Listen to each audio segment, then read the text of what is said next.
Fala galera, como é que vocês estão? Prof. Flávia aqui para essa primeira aula desse novo projeto aqui do canal, que é o Trends Química Enem, onde em cada aula eu vou te trazer as tendências sobre algum assunto, algum conteúdo, algum tópico de química que cai nas questões do Enem, para você entender mais sobre qual é a frequência que aquele assunto cai na prova, se é um assunto muito frequente que cai todos os anos, ou se cai a cada 2, 3 anos, né, ou com menos frequência ainda, para a gente entender qual é a dificuldade das questões sobre aquele assunto, se é um assunto que cai principalmente em questões fáceis, médias ou difíceis, porque lembrando, né, as questões fáceis são as mais importantes, porque são as que mais importam para a TRI, então vocês não podem errar as questões fáceis, e também para a gente entender alguns padrões que o Enem tem de cobrar aquele determinado assunto. Muitas vezes, um assunto em específico o Enem cobra de uma forma muito padrão, muito específica e sempre igual, e a gente conhecendo esses padrões da prova para a gente montar a melhor estratégia em busca da nossa aprovação.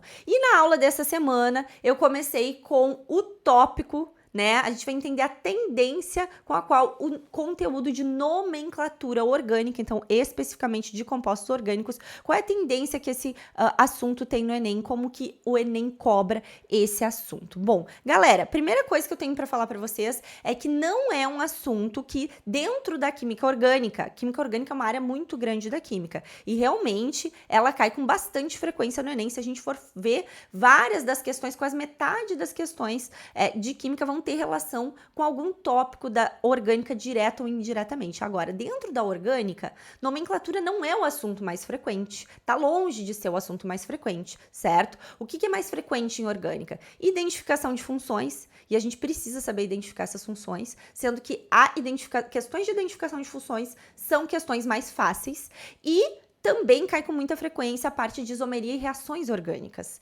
E essa já é uma parte, dois tópicos da química orgânica que caem mais nas questões difíceis, certo? Então, a parte de nomenclatura, sim, ela é importante, ela é necessária, porém, não de forma super detalhada, como muitas vezes a gente aprende. E nessa aula eu vou te mostrar o que é importante saber e o que não é tão importante saber assim de nomenclatura. Então, para o Enem, o que é importante da parte de nomenclatura que vocês saibam?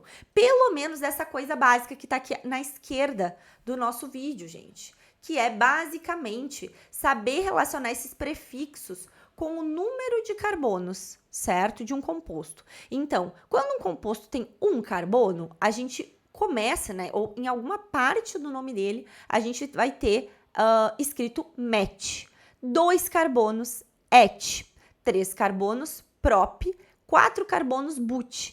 E a partir do 4 já segue uma sequência mais lógica, mais usual, né? Que é, por exemplo, pentacampeão, 5 vezes campeão, hexacampeão, heptacampeão, assim por diante. Então, pente significa 5, hex, 6 carbonos, hept, 7, oct, 8 e non, 9 e assim por diante, né? A gente não precisa ir além disso. Os principais realmente são esses 5 primeiros, né? Eu diria met, et, prop, but, aí o pent, o hex também caem com uma grande frequência.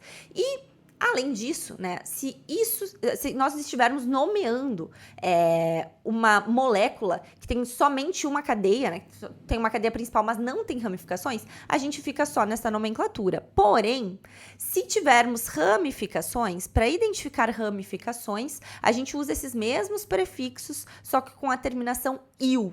Então, se de repente lá no nome do teu composto tem lá um metil, etil, propil. Primeiro, a gente já sabe que esses nomes estão se referindo a ramificações. Então, uma coisa que vocês já podem identificar, mesmo sem desenhar a estrutura do composto, é se é um composto ramificado ou não. Porque muitas vezes é só isso que o Enem quer saber.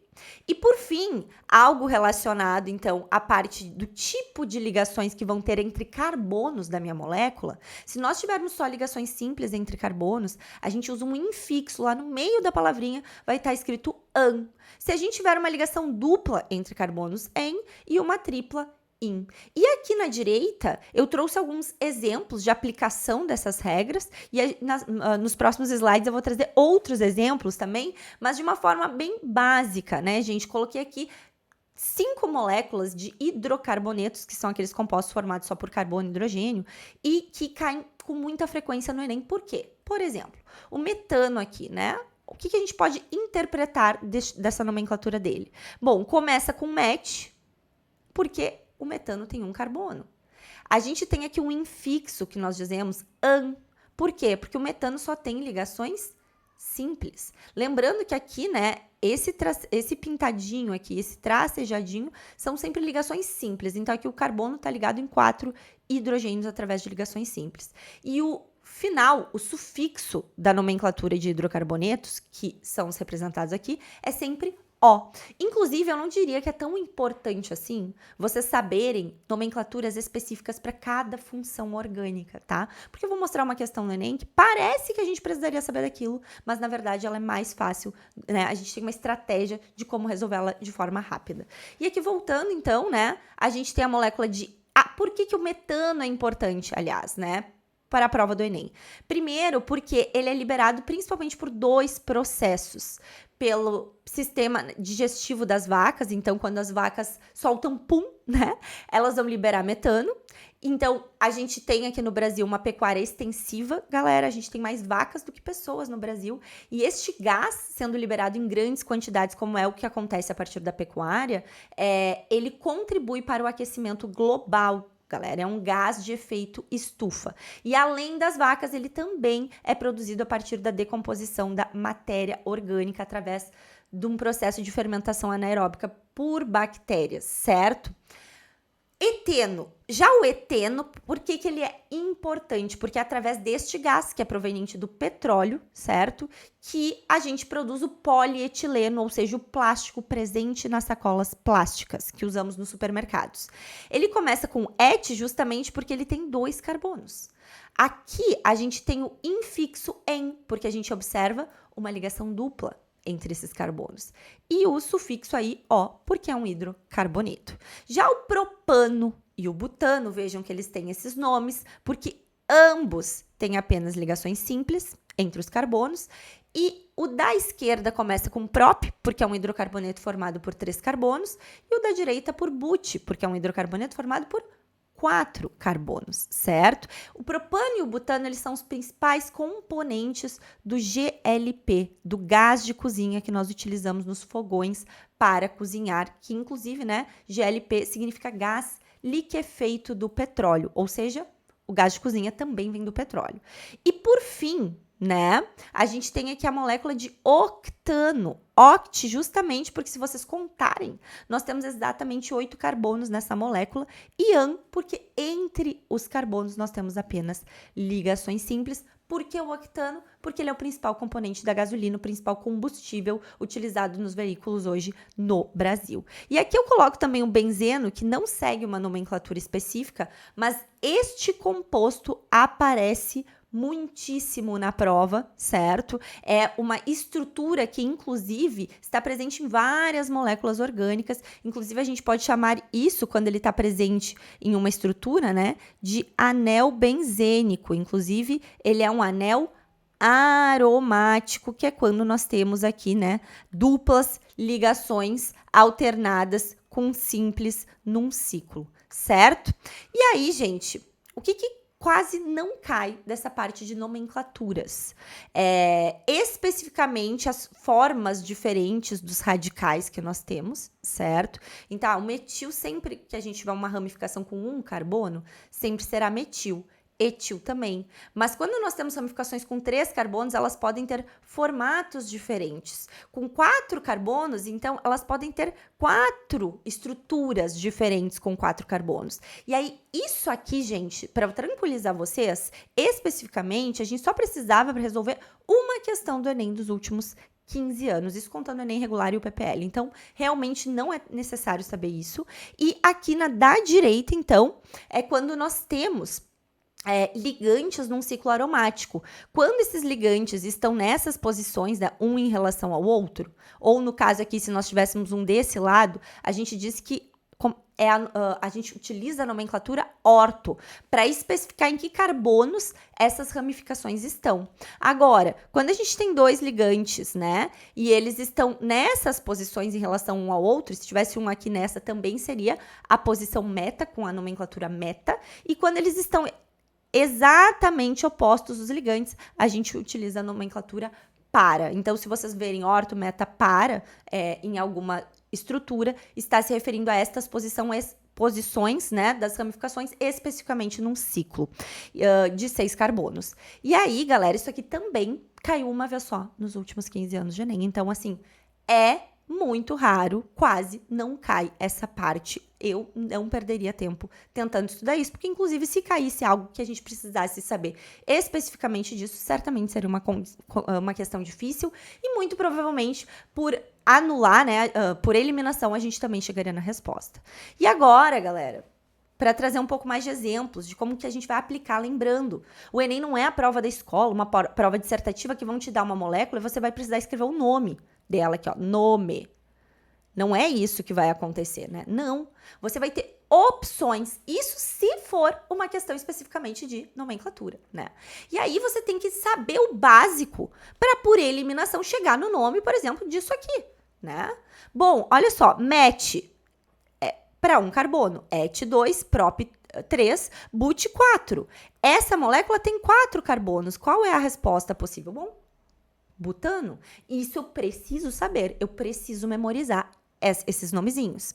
Se a gente tiver uma molécula assim agora, bom, agora além, né, de ter uma cadeia, a gente tem aqui uma ramificação, né, e uma dupla ligação. E nós precisamos especificar isso na nossa nomenclatura. Mas, de novo, você não vai ter que escrever o nome. Você não vai ter que, né, tirar da sua mente o nome. Não é isso. Você vai olhar os que fazem sentido. E aqui o que é importante, né? É importante a gente saber que se a gente está numerando, primeira coisa, olhando para os nomes, a gente tem um IU aqui, ó. Isso aqui já está nos dizendo o quê? Que a nossa molécula tem uma ramificação, pelo menos. Certo? Então, a gente já sabe, mesmo que nós não tivéssemos o desenho da estrutura, nós já saberíamos pelo nome que essa é uma molécula ramificada. As 3, inclusive, né? Das 3 alternativas. E aí, galera, a gente tem que cuidar muito, porque esse númerozinho aqui, ele não especifica quantas ramificações, mas sim a posição da ramificação. Aonde? Na nossa cadeia. E para a gente determinar a posição, a gente precisa numerar a nossa cadeia, que a gente diz que é a nossa cadeia principal, que eu vou pintar aqui em verde, ó. Esta é a nossa cadeia principal, inclusive a dupla ligação está na cadeia principal, certo? Lembrando que a gente sempre vai começar pelo lado mais próximo da ligação dupla, aqui independente dessa extremidade ou essa, a ligação dupla está à mesma distância, né, independente das extremidades, porém, um segundo ponto importante é, se temos ramificação, começamos pela extremidade mais próxima da ramificação. E aí, obrigatoriamente, a gente tem que começar pela direita. 1, 2, 3, 4. Lembrando que eu estou numerando os carbonos, certo? E aí, olha só.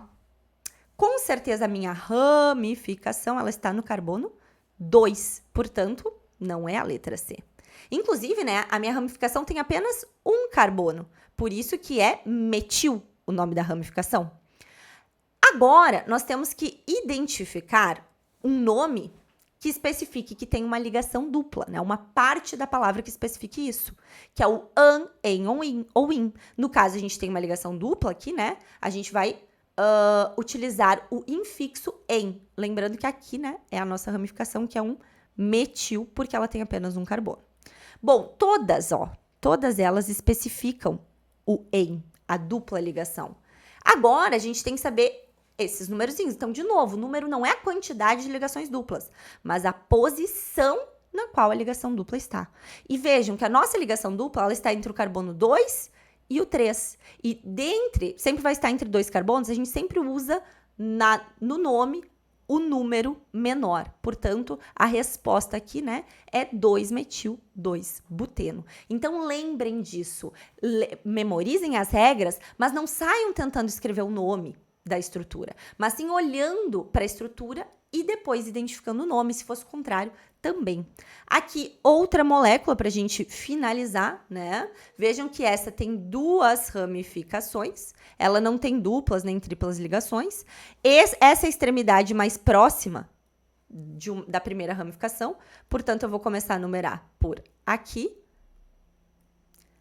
Lembrando que isso já me faz ver, né, que na minha cadeia principal eu tenho 6 carbonos. Por isso que aqui na nomenclatura tem uma parte que fala X. Lembrando que a cadeia principal, ela é sempre nomeada aqui no final da palavra, tá?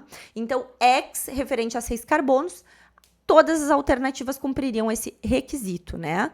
E agora vejam, a gente tem um IL, né? Isso quer dizer que temos ramificação, de fato temos. Agora, vejam que o nome da ramificação é dimetil. E por que é dimetil? Dimetil, galera, di é 2, tri é 3. Vejam que são coisas que vocês vão saber, né? Mono, se tivesse um mono, seria 1, né? Então, o di aqui significa que nós temos 2 ramificações, certo? Se fosse tri, seriam 3, ok? E essas ramificações, vejam, elas estão no carbono 2 e no carbono 4. Carbono 2 e no carbono 4. 2 ramificações com 1 carbono apenas cada uma, numa cadeia carbônica de 6 carbonos. É isto que esse nome quer dizer e esta é a resposta. E agora sim, por fim, gente, aqui uma molécula cíclica. Vamos pensar, nossa, professora, mas lá naquele resuminho nem aparecia nada, você não falou que tinha que usar a palavra ciclo. Galera, vocês sabem que o Enem pode cobrar uma coisa assim, uma nomenclatura específica, que nem se ensina, às vezes no ensino médio, às vezes o Enem dá louca, né, e cobra umas coisas assim. Mas é importante que vocês leiam, né, porque nem sempre, mesmo que você leu uma palavra e nunca viu ela, você pode compreender o sentido dela, né? Então vejam só, essa molécula aqui, ela tem 5 carbonos, certo? Se eu lesse a primeira alternativa, pentano, e eu não soubesse, né, especificar a nomenclatura, não poderia parecer certa, né? Porque, de fato, ela tem 5 carbonos. Mas aí eu vou ler a alternativa B. Ciclopentano. Não faz mais sentido? Porque aqui, além de dizer que tem 5 carbonos, está especificando que nós temos um ciclo. Parece fazer mais sentido. Então, entre A e B, ficaria com a B. Agora, vamos ler a C. Ciclopenteno. Poxa, né? Aqui aqui em. Por quê? Porque o em aqui quer nos lembrar que a gente vai ter uma dupla entre carbonos. E de fato nós temos. Então, realmente, né? A C fica ainda melhor do que a B. E aí a gente consegue chegar na resposta correta. Então, prestem atenção. Tentem identificar na palavra o que vocês lembram, o que vocês conseguem ver que vai trazer características, que tem uma ligação dupla. Aqui, sabendo que tem uma ligação dupla pelo em, a gente já sabe, por exemplo, que essa é uma cadeia insaturada. Isso já pode nos ajudar a responder até questões, mesmo sem desenhar a molécula, se ela não tivesse desenhada. E olhem bem como isso cai no Enem. Se a gente olhar essa questão do Enem de 2015, ela parece uma questão bem difícil. Ela tem uma reação aí acontecendo, com uns nomes bizarros, né? Diaminohexano, hexametileno diamina. Pelo amor de Deus, né? Isso aqui dá vontade de sair correndo. A pessoa fica desesperada, nunca leu isso na vida. Tenho certeza, nunca viu isso na vida, em nenhuma aula. Mas, galera, o Enem, ele muitas vezes, inclusive, ele é educativo. Ele vai te ensinar uma coisa na questão. E é exatamente isso que ele faz aqui na questão. Vejam que está falando do nylon. O nylon é produzido a partir da reação de um ácido e de uma amina, produzindo, então, uma amida. Isso também é interessante vocês saberem. Sempre que um ácido carboxílico reage com uma amina, o produto é uma amida, tá? E o nylon 66, né? Ele tem esse nome porque ele segue uma regra. Vejam só. Para a nomenclatura desses compostos, foi proposto uma regra baseada no número de átomos de carbono do diácido carboxílico. Eu tenho certeza que também na aula de orgânica ninguém nunca falou de ácido carboxílico. Falou de ácido carboxílico, mas não de di. E aí vocês também ficam, meu Deus, eu nunca li isso. Galera, olhem para a molécula. Por que será que é diácido? Bom, porque tem 2 ácidos, sabe? A gente consegue, a partir de coisas básicas, e ter raciocínios e chegar a conclusões que são muitas vezes lógicas e que as palavras, né, estão nos indicando. Mesma coisa aqui, ó. Então, primeiro o número de átomos de carbono do ácido, seguido do número de carbonos da diamina. Por que é diamina? Porque nós temos 2 funções amina aqui. Da onde, né, aquele nylon veio. E aí, o comando da questão. De acordo com as informações, o nome da poliamida resultante do ácido butanodioico. Galera, vocês acham que a gente deveria desenhar essa molécula aqui? Ácido butanodioico, porque o primeiro nome, né, vai ser nylon, aqui o número de carbonos que tiver no ácido, seguido do número de carbonos que nós temos na amina. Pelo menos, né, galera? Foi isso o que estava dito aqui, né? Então, ácido butanoico, será que eu preciso desenhar a molécula? Não, né, galera? Olha só, but. Quantos carbonos tem esse ácido? Mesmo que eu não saiba que ácido é esse. 4, né? Eu tenho que lembrar que but é 4. 2 diaminoetano. Diaminoetano. Et. Et me lembra 2 carbonos. Eu também não preciso desenhar essa molécula, certo? Então, vejam que, sabendo o básico de nomenclatura, sem ter que memorizar todos aqueles radicais possíveis, orto, meta, par, tudo isso, ou o nome específico de cada função orgânica, saber a nomenclatura básica já faz a gente acertar uma questão do Enem que parecia difícil, e garanto para vocês, gente, que fácil não é, né, essa questão, mas que pode ser muito mais fácil se a gente prestar atenção muito bem no comando e no básico, na essência que é a nomenclatura orgânica. Espero que vocês tenham curtido essa aula e até a próxima.